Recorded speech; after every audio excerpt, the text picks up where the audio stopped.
બંને જણા કોલેજમાં ભણતા હતા. They got introduce to each other, got into a relationship.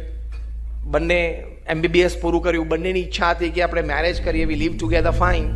But for some reason their parents did not permit them. They continued. Post graduation ચાલુ કર્યું. The relationship was on. Post graduation પૂરું કર્યું પછી પાછી marriage માટેની વાત ઘરે મૂકી. For some reason parents did not allow from both the sides. એટલે they started their jobs as dental surgeons. અમદાવાદની બે મોટી હોસ્પિટલમાં બંને જણાને જોબ મળી ગઈ. એમાં પણ થોડા વર્ષો ગયા. બંનેની ઉંમર 33, 34, 35 થઈ ગઈ. પછી પેરેન્ટ્સ એમ થયું કે હવે આપણે પરમિશન આપી દઈએ, let them marry and be happy. એટલે મેરેજ કર્યા. 10 years of marriage, 7-year-old girl. અને પછી for as nature would have permitted or destiny would have gone that side, કે જે લેડી ડોક્ટર હતા એની ઇન્કમ વધવા માંડી, એની પ્રેક્ટિસ વધવા માંડી. એટલે she decided to have purchase a plot, a land, construct a hospital, start a private practice. અને જે જેન્ટલમેન ડોક્ટર હતા એને હજી રૂટીન પ્રેક્ટિસ હતી, એટલે he still needed to work with the hospital. એટલે એક ઈગો પ્રશ્ન આવી ગયો, મેલ શોવિનિઝમનો પ્રશ્ન આવે ને કે how can my wife earn more than me. એ પાછો એક મોટો પ્રશ્ન આવે. એટલે એ પ્રશ્ન આવ્યો, એમાંથી મતભેદ શરૂ થયા, મનભેદ થયા, ડિવોર્સ સુધી વાત પહોંચી. બંને અલગ રહેવાનું શરૂ કર્યું.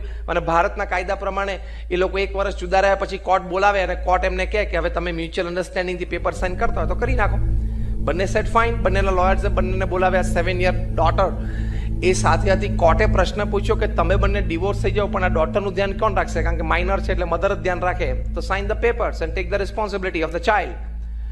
તો પેલા લેડી ડોક્ટરે કીધું કે જો મારી પાસે તો ટાઈમ જ નથી, હું તો સવારે 6 થી રાતે 10 વાગ્યા સુધી બહુ બિઝી છું. મારા હસબન્ડ છે ને એમને પ્રેક્ટિસ થોડી ઓછી છે, એમને ટાઈમ છે તો એ દીકરીનું ધ્યાન રાખશે. એટલે પાછો બીજો ઘા વાગ્યો જાહેરમાં, કોર્ટમાં. એટલે પછી એને કીધું મારી પાસે ટાઈમ નથી. તો કોર્ટે કીધું તો અમે પેપર સાઇન નહીં કરવા દઈએ તમને, પહેલા આની કસ્ટડી ક્લિયર કરો. કોર્ટે વચ્ચેનો રસ્તો કાઢ્યો કે બે બાજુથી ગ્રેન્ડ પેરેન્ટ્સને બોલાવો. આ ડોટરના મેટર્નલ ગ્રેન્ડ પેરેન્ટ્સ અને પેટર્નલ ગ્રેન્ડ પેરેન્ટ્સને તમે બોલાવો. બીજે દિવસે એ લોકો આવ્યા કોર્ટના પ્રોસિડિંગ્સમાં અને કોર્ટે પૂછ્યું એટલે એ લોકોએ પણ રકઝક કરી કે ભાઈ અમારી ઉંમર 65-70 વર્ષની છે, to raise up a small daughter at this age is difficult. એનું ક્લાસીસ હોય, ટ્યુશન્સ હોય, ધીસ દેટ. છતાં એ નાની દીકરીની નાની એની મેટર્નલ ગ્રેન્ડ પેરેન્ટે, ગ્રેન્ડ મધરે નક્કી કર્યું કે ચલો હું જવાબદારી લઈશ. એટલે પછી કોર્ટે અનુમતિ આપી અને જેવી એની નાની હા પાડી એટલે આ બંને તો સરસ ભણેલા હતા, બંને ડેન્ટલ સર્જન્સ હતા, મેનર્સ તો ખૂબ સારા હતા. In typical American modern fashion, thank you mom, thank you તો કેવું પડે ને મોમને, કારણ કે નાની ડોટરનું ધ્યાન રાખવાનું નક્કી કર્યું એટલે આટલું ભણતર લો. આ તમારું એજ્યુકેશન.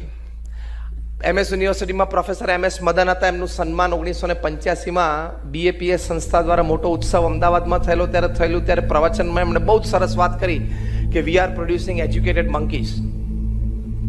અમે ભણેલા ગણેલા વાંદરા તૈયાર કરીએ છીએ. કારણ કે સંસ્કાર નથી આપી શકતા, એને સદવિચાર ને સદભાવના એ દરેક પ્રશ્નમાં પ્રાધાન રહેવા જોઈએ એ વાત સમજાવી નથી શકતા. કે પ્રશ્નનો ઉકેલ કરવાનો હોય એમાં પહેલા સદવિચાર ને સદભાવના રાખવા. એનાથી પ્રશ્નનો ઉકેલ ના આવે તો then you go for a practical solution.